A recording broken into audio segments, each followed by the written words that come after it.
these adjustments.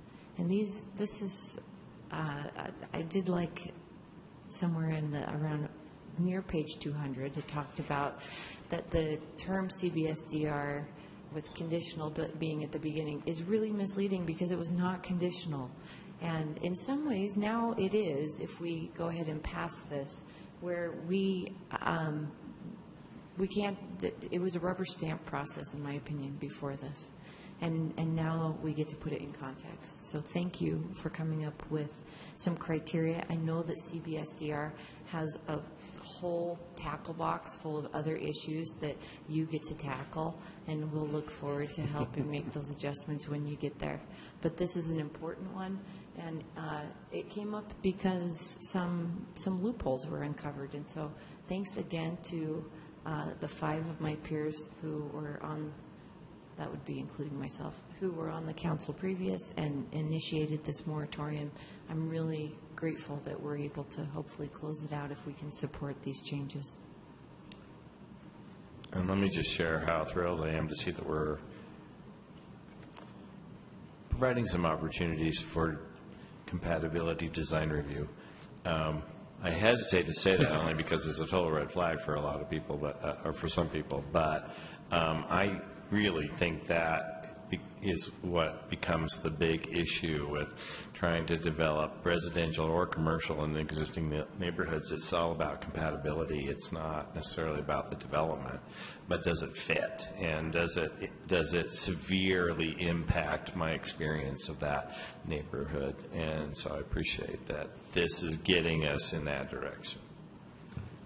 So, I would mention there was one more slide we didn't get to, and there was one more recommendation, which was a text change for language clarity. Previously in the conditional building site design review portion in the CB zone, it always referenced maximum building size, which is somewhat of a misnomer since there was a process to exceed that. So we're recommending a change to building size limits, just for the public perception that they see maximum size, but then they see an application for somebody asking for more. It seems like they're kind of outside the process. I have one question. So now that I'm on page 225, I can't go back, but somewhere at the beginning we talk about number 5. And if anyone is there, that would be great. My note, again, with what Lisa said, the system of access is really difficult. So I have in my notes, number 5, how would those impacts be known and articulated more than speculation before a project is actually built? So we talk about the impacts. Yeah. So that's really, when we talk about impacts, that's really part of the role of the engagement process, so that we can learn the people who are in an area every single day. It's one thing we could drive through a business district and get a snapshot of what it's like, but those people who are there every day know more. They know better. They know what the impacts are. And so the community process helps identify those types of things. We already have things in our ordinance about when trash can be picked up and when delivery hours are and things like that. But there are some things that would meet the basic requirements of not just our zoning code, but our public health codes and things like that, that maybe we don't know about until we hear about it from the community. And so that's really kind of what that's getting at. That doesn't necessarily mean that, I don't like it is an impact, right? But it's got to be something legitimate.